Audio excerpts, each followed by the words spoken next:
Uh, Abstract brainwaves, game genie in a beanie. We ain't on the same stage, leveled up. The epitome of technique, can't survive in my current thought. Other yellow hat guy here, back with another video. And what an exciting time it is to play Pokemon Go. With Go Fest on the horizon, it is now the month of July. We've got some events coming that, some of them it's like, but some of the other ones it's like, And I might change my opinion on how I feel about those as more information comes along. But let's get into what we have going on right now, or as I should say, what just wrapped up. And it is Bidoof worldwide. Yes, Bidoof everywhere. Now, I went on a little vacation. I went to the beach. Maybe you should see some of that in the background here, the much needed mental health break and everything. But one of the things that was begrudging to me was constantly making these videos and not having really any update on XP, level, Stardust, any of that. Well, all of that changed. If there was some kind of Bitcoin, like Dogecoin, but a Pokemon, people would say, oh yeah, like a Pika coin or a Charizard coin or something like that, whatever goofy thing they would name it. No, they need a Bidoof coin. Somebody out there make that a Bidoof coin that we all just Pogo players, millions of us, we just put our little money in and invest and have a Bidoof coin. Why? I feel that way because Bidoof took me to the moon. He had a series of things that they wanted you to do for level 47 in order to go from 46 to 47. And I'm going to pull that up right here. One of which was this. Now, Bidoof, it was kind of a joke, okay? Bidoof is just known for just this regular normal Pokemon. But if you're watching stuff on YouTube, like, the Dorkly series, they have the Pokemon Rusty. And Bidoof is that Super Saiyan-like Pokemon, right? He's got that shiny type. Out of all the Pokemon that he's irresponsibly caring for and powering up or whatever, he's got that one Bidoof that just, bow. So the joke, Niantic, I guess, was in on the joke, and they were like, let's just put Bidoof everywhere. Let's give, starting out with double XP for Bidoof, then triple XP for Bidoof, and then 4 times XP for Bidoof. And then finally, Bidoof was in raids level 1, 3, and 5. And you still got the same XP as if, you were doing a 1-star. Or I'm sorry, I should say as if you were doing a 5-star for Bidoof. Yeah, you could just 2 or 3 of y'all just go around town, find these Bidoofs, and just beat the ever-loving garbage out of them and get that XP. And me personally, I did as much Bidoof as I could. I think I had 14 million of the 15.5 million needed when this event started, when I went to the beach, and took that all the way to like 1 point something million presently into 46, going on to 47. So right here is the requirements here. Win 30 raids, or using a team of all unique Pokemon species. And that should happen rather quickly. I say that to say they're going to pick out teams for you if you just go with the recommended. So just 500 XP there, nothing spectacular about that, but you got to be mindful that maybe just switch a Pokemon out to make that team unique. Okay? Win a 3-star raid using only Pokemon with 1500 CP or less. Now, that might be daunting for some of you. Just invite a friend or a couple of friends and then just use your, real low CP Pokemon. That's probably the easiest. Earn 20 platinum medals. Your boy is missing 2 of them. I've never had to struggle with platinum medals, but here we are now. There's a couple of them that I'm like so close to getting, but, I need a couple of things to happen, like, Kecleon to be unlocked to get one of those medals and hatch more eggs and yada, yada, yada. I'll get that in time. But the hardest one here is to power up 3 Pokemon to their max CP. Now, I saw some of these other guys talk about this months ago because they had the XP already, so they could just go to 47 and do what they need to do. But one of the things that I think Trainer Tips and Pokemon Master Holly, they were doing was just trading Pokemon with each other. Why were they doing that? Because you don't really have a lot of XL candy. Melton, you could, easily do that with, because legendary Pokemon are known to give you at least two XL candy. Now, that doesn't sound like a lot, but you're not guaranteed XL candy at all. And then there's Pokemon that you may have gotten a lot of, like Pidgey or Caterpie. You probably have a lot of candy and a lot of rare candy that you can put, but not a lot of XL candy, because you may not have been level 40 then, or maybe you're not level 40 yet now. That's a problem. Why? Because in addition to this XL candy, you need a bunch of Stardust. And it's not just a little bit of XL candy. You need approximately 296 to max all the way from 40 to 50. Yeah, they want you to go all the way from 40 to 50 when they say max out on here. So the best thing you could do for yourself is open these Melton boxes regularly.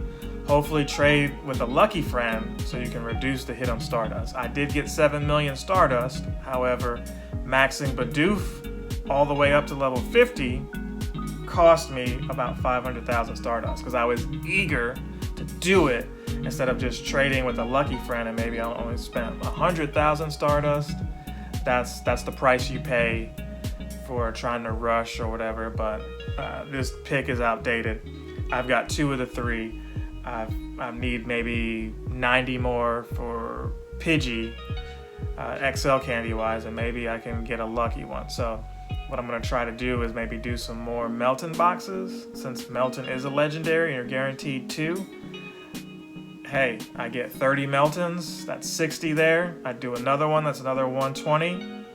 That would take me closer. I might need 3 Melton boxes, but hey, that's 3 weeks versus trying to find every little Pidgey and you're not guaranteed any. So alternatively, what you can do is re-roll with somebody. Hey, maybe, or not even re-roll, maybe they have 280 Pidgey and you've got 280 Magikarp.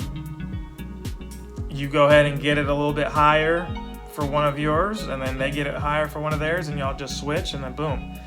Y'all can take advantage that way.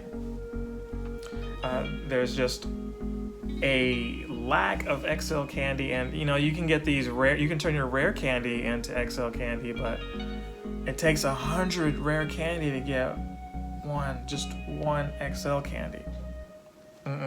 We're not doing that. But hey, that's where we're at now.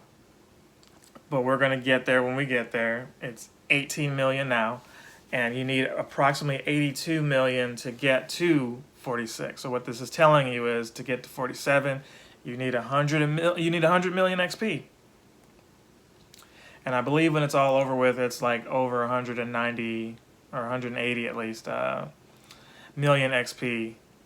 So we've got some daunting tasks ahead of us. Here we are, more than halfway through the year slightly. Maybe it might take me the rest of the year to get to 48. We'll see, but that's just me throwing it out there.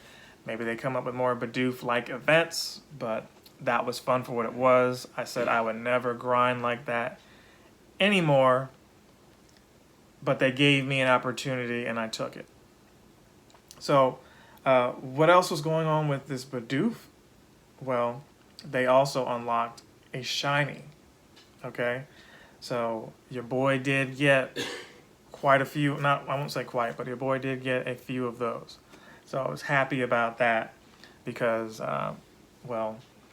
not really clicking on everything because you don't really want it as much versus, hey, I'm clicking on everything because I also need the XP and the XL candy.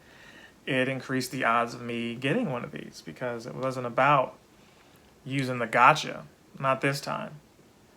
Maybe for spinning stops, but this time it was about 2 to 3 to 4 times XP by catching it yourself. I'm sure the gotcha could have got some of these things, but why leave it to chance when you were in full control there? And it wasn't limited to just the Bidoof. All Pokemon during those days, or during those times which that was available, you got the quadruple XP for, if it was a quadruple XP day, for example, and so on and so on. So that was awesome. That was one of the best things that happened in a while. So I did get some of those. I finally got one of these, hardest hitter. So they're giving trophies out, or I should say badges, for getting more of those accolades at the end. And there's just really no rhyme or reason for some of them, like, savviest dressers. Like, how do they determine that? Is that the amount of stuff that you recently swapped, like, at the store? Or do you just change into something crazy right before the raid? I know some people are doing that, but hey, there's a medal for that. With Bidoof being Bidoof, they decided to have some fun with you. Some people felt rickrolled, but they gave a research out here. I'm going to show a picture for that, okay? They gave a research showing you, hey, choose a path. This is the first branched path research we've had in Pokemon Go. And some speculate that this is, a preface for something bigger, meaning GoFest, they might do something like that. Now, you could choose Bidoof. I chose Bidoof ... simply because he looked happier, right? Or she looked happier. That's why I chose that one. Now, what they say is, with these branching paths, for example, this is 3 out of 4 for Bidoof. Transfer 10 Pokemon, take a snapshot of Bidoof, catch 10 Bidoof. That they alternated anyway. So if you chose one type of Bidoof, it moved over to the other type of Bidoof the next research. So, there was a second one of those choose path things, and you either got like potions or you got Pokeballs. Had I looked in advance, I would have clearly went for the Pokeball one. I don't remember which one that I got out of all of it, but lo and behold, it was all there. And, the last Pokemon I got for that 7 mil was the Ditto, so I'm showing that here if it's not up there already. Could be some other footage. That's pretty much everything there. I was really excited about this Bidoof event, Bidoof being everywhere. It would be interesting to see if that's an annual thing or they do this with another type of Pokemon. It just really made me think, like, wow, I gotta ride this Bidoof thing out for the XP, but not only that, but for the XL candy, and hopefully, we could get to another level, which we successfully did. Maxed out the Bidoof. We got a Meltan. That's another Pokemon. Like I said, Meltan's a legendary, so go ahead and take advantage of that. And then there was one more I could have got had I participated more in the community day, and that's the Swablu. But it's all good. We may have to go the other route, which is swapping Pokemon with somebody else. That being said, we've got GoFest coming up. If you've got Google Play or access to Google Play, I know some of you are salty because you're like, well, I don't have that. I've got iPhone. I'm the same boat, but get an Android phone. Get a little burner Android phone, or let somebody else let you log in or create a Google Play and then claim your rewards. You got to understand, Google is who is sponsoring this. Niantic being a subsidiary company of Google. So of course they're like, hey, we're going to support people who've got our device. Them's the breaks. So let me know how you did. Did you level up during this event? Did you get the shiny Bidoof? I know some of you were missing it. There was a Regigigas out there, shiny as well. I did manage to get that one, but then I didn't. Talk about that next video. We'll talk about July's research and everything else that's to come next video, because this was a lot. But I hope all of you took advantage and made the most of it and had, as much fun as I did. Hope to see you again next video, but if I don't, remember, good afternoon, good evening, good night. Other yellow hat guy is out. Captain Sensation!